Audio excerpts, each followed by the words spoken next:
Press वार्ता की है। वो कहे हैं कि सोनिया गांधी और राहुल गांधी जो नेशनल ओवरऑल घोटाले में जमानत पे बाहर आए हैं, उनको ये भ्रम में नहीं रहना चाहिए कि वो बाहर आकर के रैली करेंगे और उसके बाद फिर प्रयास करेंगे कि उनके जो पाप है वो छुप जाए।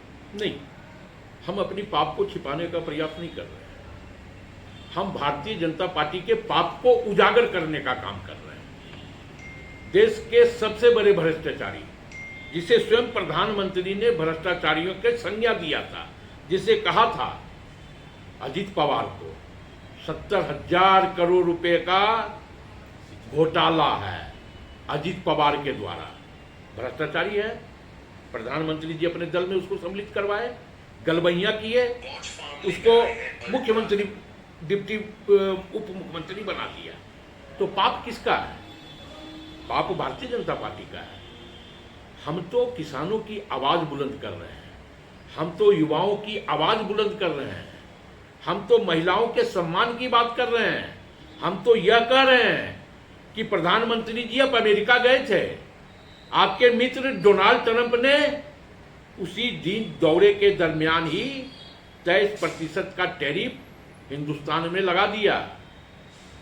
हिंदुस्तान के नागरिकों को हाथों में बेड़ियां और पैरों में जंजीरें बांध के हिंदुस्तान की सरजमी पे भेज दिया।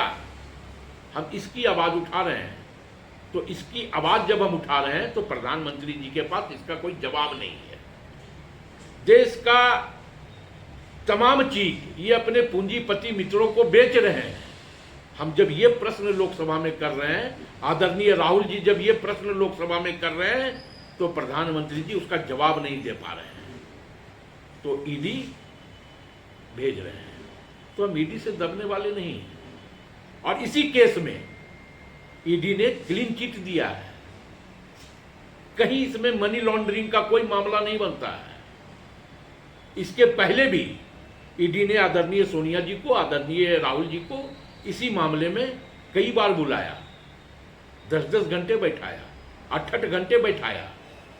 हम एक एक प्रश्नों का जवाब आदरणीय सोनिया जी ने भी दिया, आदरणीय राहुल जी ने भी दिया।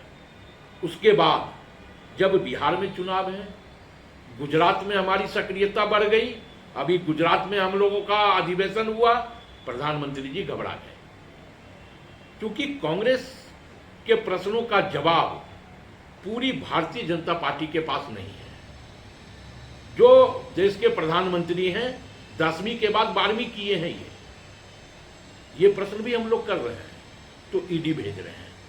तो भेजें, हम ईडी से नहीं डरते। कल भी हम संघर्ष कर रहे थे, आज भी हम संघर्ष करेंगे। कांग्रेस पार्टी का जन्म ही संघर्षों से हुआ है। हम माफी मांग करके देश की सत्ता हासिल नहीं किए हैं। हम सीने पे गोली खा करके हम देश की सत्ता में आए थे, और आज फिर हम खाने के लिए गोली तैयार है, खाने के लिए लाठी तैयार है। लेकिन देश की आवाम को और देश के आवाम के हक का लड़ाई कांग्रेस पार्टी, आदरणीय राहुल जी लगातार लड़ते रहेंगे। ईडी को लेकर के भी उन्होंने कहा है, हेमंत सोरेन पर उन्होंने निशाना साधते हुए कहा है कि हेमंत सोरेन जो है वो ईडी पर गलत आरोप लगाते हैं और साथ ही पैसा देकर भीड़ इकट्ठा करते हैं। देखिए, बाबूलाल जी अब एक्सपायरी टेबलेट हो गए हैं, और क्या है कि जब एक्सपायरी कोई दवाई आउटडेटेड हो जाए तो उसके प्रश्नों का ज़्यादा जवाब नहीं दिया जाता है। तो बाबूलाल जी का यही हाल है।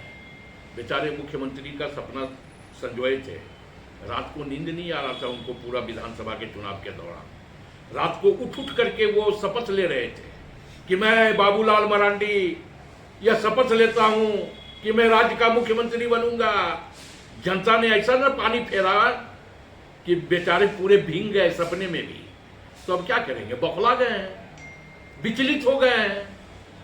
तो अब उस बौखलाहट में, विचलितपन में वो अपनी खींच उतार रहे हैं, कभी कांग्रेस के ऊपर, कभी हेमंत सोरेन के ऊपर। तो उतारे, कोई प्रॉब्लम नहीं है। News of Jharkhand, like, share, subscribe.